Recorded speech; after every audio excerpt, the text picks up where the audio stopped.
you tell me what FEMA stands for? The Federal Emergency Management Administration.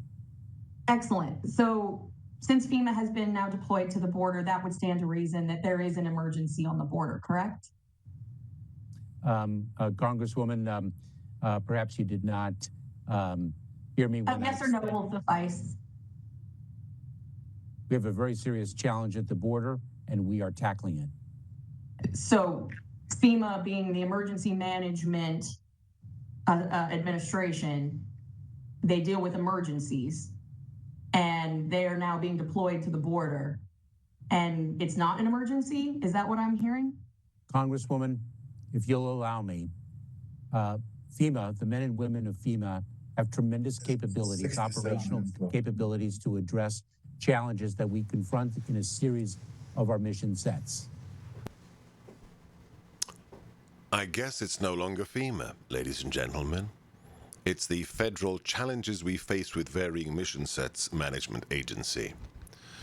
I opened the show unusually with that audio cut that was shared with me this morning, bright and early, when I was on with Alex Marlowe on his show for Breitbart Sirius The Patriot channel. There is no truth left. None. Zero. We have a crisis.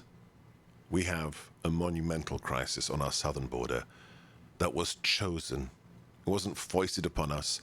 It was chosen by Biden and everyone who's really running this country. More than 500 children are coming across our border unaccompanied every day. That is a tragedy.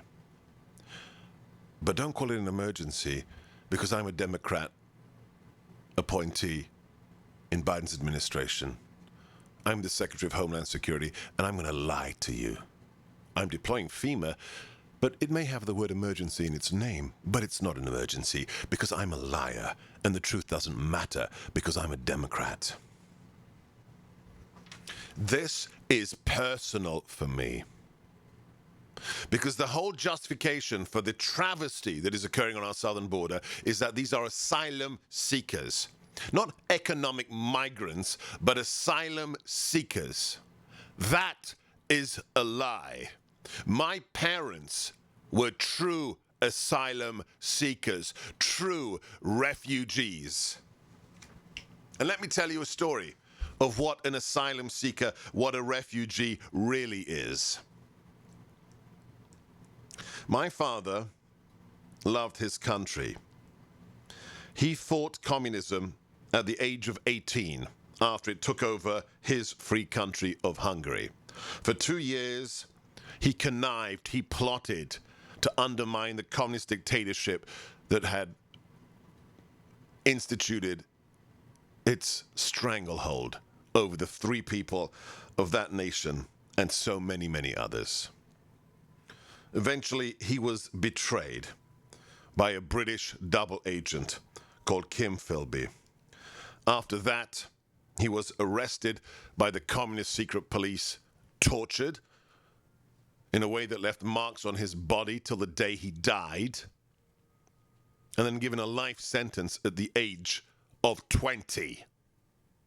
He served 2 years in solitary. 2 years, not 2 months, not 2 weeks, not 2 days, 2 years in a solitary prison cell, and didn't lose his mind. Then he volunteered so they'd feed him meat to be a miner in a prison coal mine with no explosives and no machinery.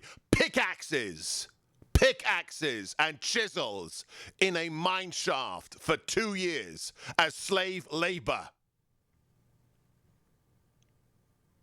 Eventually, he ended up in the regular political prison outside Budapest, where he met an older gentleman, a very distinguished-looking older gentleman, whose crime for being imprisoned was to be a leader of the YMCA, the Young Men's Christian Association of Hungary. That's why the communists put him in prison. That man called George had a sense, had a feeling that with the death of Stalin in 1953, maybe something could happen. Maybe there was a glimmer of hope. And he said to my father, Paul, if you ever get out of this hellhole, Please take my daughters out of this country to freedom. My father, then 24 years old, who was convinced he would die a prisoner, said, okay, sure, George, whatever. 2 years later, during the cold, cold days of the October that was 1956, a band of students and factory workers with captured machine guns and one Soviet tank burst into the prison where my father was being held with thousands of fellow political prisoners. He was liberated. He never thought he'd see the sun again as a free man.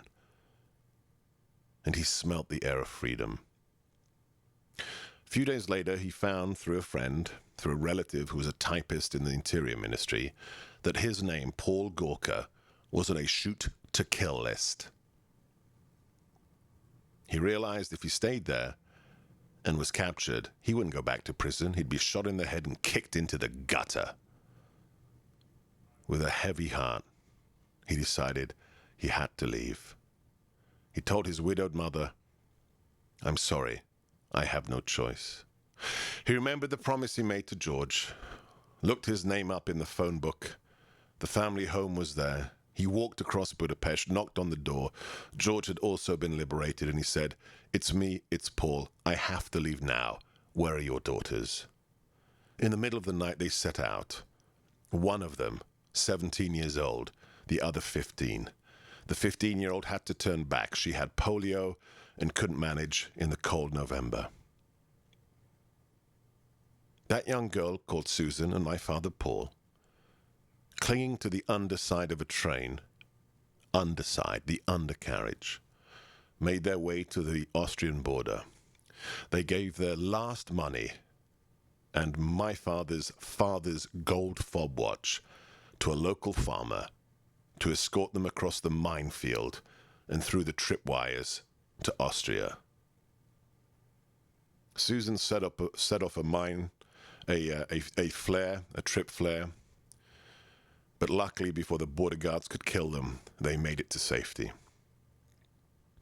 They were housed in a refugee camp for 6 weeks while they were interrogated again and again and again by counterintelligence professionals to guarantee that they were not fifth columnists, not secret agents of the secret police, but true refugees.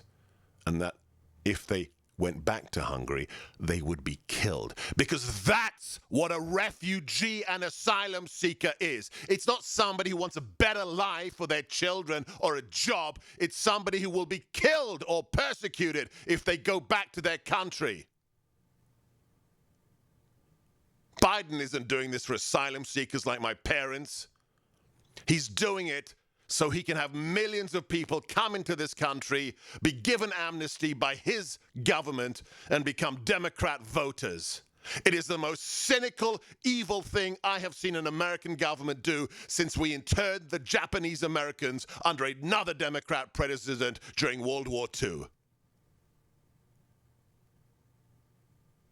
Women, girls, children are being smuggled, abused, and raped. Why? So the Democrats can stay in power forever. That's today's Democrat Party. And it's time to do something about it. Are you listening, GOP? Are you listening, swamp creatures of the establishment Republican Party? Get your act together. Because if you don't, it's goodbye to democracy in our republic. And the evil will just continue. I'm Sebastian Gorka. This is America First on the Salem Radio Network.